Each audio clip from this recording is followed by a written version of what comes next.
कि ये ओवरलैपिंग होता है।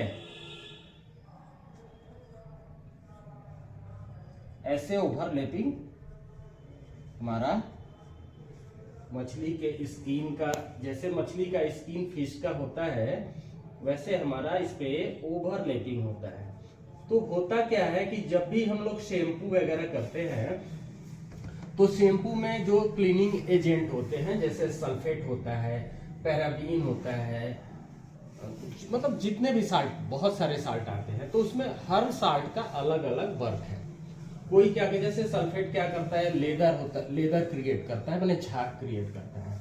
तो जब भी ये सारे केमिकल होते हैं जो भी हम शैम्पू यूज करते हैं, तो ये केमिकल जब भी हम हेयर पे डालते हैं, हेयर पे यूज करते हैं, तो अब एक चीज यहाँ आ गया कि हम क्या करते हैं कि शैम्पू लेते हैं और ऐसे डायरेक्ट हेयर पे हम लोग यूज करते हैं जी। तो उससे क्या होता है कि इसमें बहुत सारे क्लीनिंग एजेंट है और ये केमिकल है, और ये एक सिंगल हेयर पे इतने सारे, जैसे 20 ग्राम, 10 ग्राम, 25 ग्राम, जितनी क्वांटिटी का शैम्पू लिए, तो सबसे पहले हम एक जगह नहीं करेंगे। जैसे क्लाइंट का हेयर ढीला है, सबसे पहले हम उस शैम्पू को अपने हाथ पे लेंगे, अंगुलियों पे, और उसको हम वाटर लेके डाइल्यूट करेंगे। डाइल्यूट करेंगे तो क्या होगा, वो केमिकल का जो पावर ऑफ हाइड्रोजन, जो उसकी पावर है जो शैम्पू का, वो हमारे हेयर में बट जाएगा। तो उससे क्या होगा, एक सिंगल हेयर या कुछ एरियाज उससे क्षतिग्रस्त नहीं होंगे। मतलब वो बहुत ज्यादा शैम्पू क्या करता है, अगर एक बाल में सिर्फ 25 ग्राम आप कुछ भी डाल देते हो, कोई भी सॉल्ट केमिकल डाल देते हो, तो वो डैमेज होने के चांसेस होते हैं। इसलिए शैम्पू को पहले डाइल्यूट करेंगे और फिर जब हेयर में हम डालते हैं तो ये हमारे जो क्यूटिकल लेयर होते हैं, ये सारे ओवरलैपिंग ये खुल जाते हैं जी। तो खुल जाते हैं। ये प्रोसेस है, ये हेयर का अपना खुद का प्रोसेस है। इसमें सारे फ्लैपिंग खुल जाते हैं और कुछ लोग क्या करते हैं कि सिर्फ शैम्पू करके और काम खत्म। जैसे वो चले गए, मार्केट चले गए, बाइक चला रहे हैं, धूप पड़ रहा है, सनरेंज पड़ती है, डस्ट पॉल्यूशन जो भी होता है, तो उस ओवरलैपिंग में अंदर को डस्ट चली जाती है, पॉल्यूशन चला जाता है, सन की जो डैमेज रेंजें हैं वो चली जाती हैं, तो हमारा हेयर ड्राई, डैमेज, फ्रीजी दिखने लगता है, महसूस होने लगता है, होने लगता है।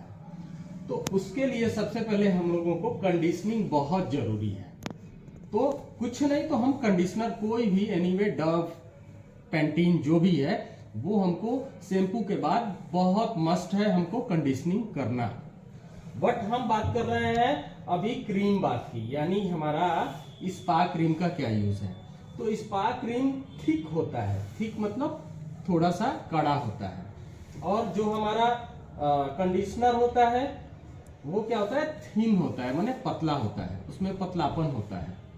तो पतलापन होता है, सस्ता होता है, ये महंगा होता है, क्योंकि इसमें ये इसका पावर ज्यादा होता है, ये वर्क 5 से 7 दिन करता है, ये 12 घंटा से 24 घंटा करता है। तो ये डिफरेंट है एक कंडीशनर में और एक मास्क में। अब मास्क में भी अलग अलग वेराइटियां आती हैं। किसी में नरिश, बहुत ज़्यादा नरिशमेंट के लिए आता है, कोई केवल स्मूथ करने के लिए आता है, तो बहुत सारे, इस पे हम बाद में जाएंगे। अभी हम सिर्फ मास्क और कंडीशनर में अंतर जान रहे थे और ये हेयर पे कैसे यूज करते हैं ये जान रहे थे। तो ये चीज है हमारा कंडीशनर और मास्क में अंतर। अगर कोई डाउट है, कोई क्वेश्चन है तो पूछो। सर शैम्पू से ही क्यूटिकल ओपन होता है कि साबुन से भी हो सकता है? हाँ, साबुन से भी होगा, बट क्या होगा उसमें पीएच लेवल होता है ना, एक जैसे हमारे हेयर का पीएच लेवल होता है 1 to 14, ठीक है, तो 1 to 14 पीएच लेवल होता है। तो शैम्पू का पीएच लेवल माइल्ड होता है जी, और साबुन में कास्टिंग वगैरह बहुत ज्यादा होता है, वो बहुत एसिडिक होता है। तो उसमें जो साबुन का पीएच लेवल होता है वो बहुत ज्यादा, यानी 13-14 हो जाएगा।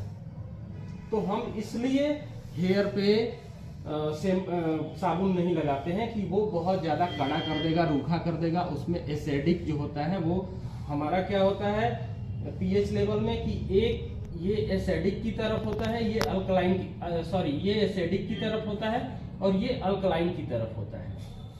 अल्कलाइन मतलब बहुत ज्यादा तैलीय, बहुत ज्यादा मॉइस्चर, और एसिडिक मतलब बहुत ज्यादा सूखा, बहुत ज्यादा ड्राई।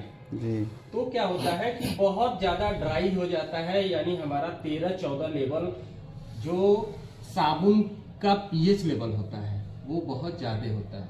इसलिए हम और हमारे हेयर को कितना पीएच लेवल चाहिए 4.5 से 5.5, 4.5 से 5.5 हमको हमारे हेल्दी हेयर का पीएच लेवल होता है जी। और अगर हमने साबुन लगाया तो कितना चला गया 13 या 14, तो हार्म कर रहा है ना, मतलब लगभग 7-8 पीएच लेवल बहुत ज्यादा है।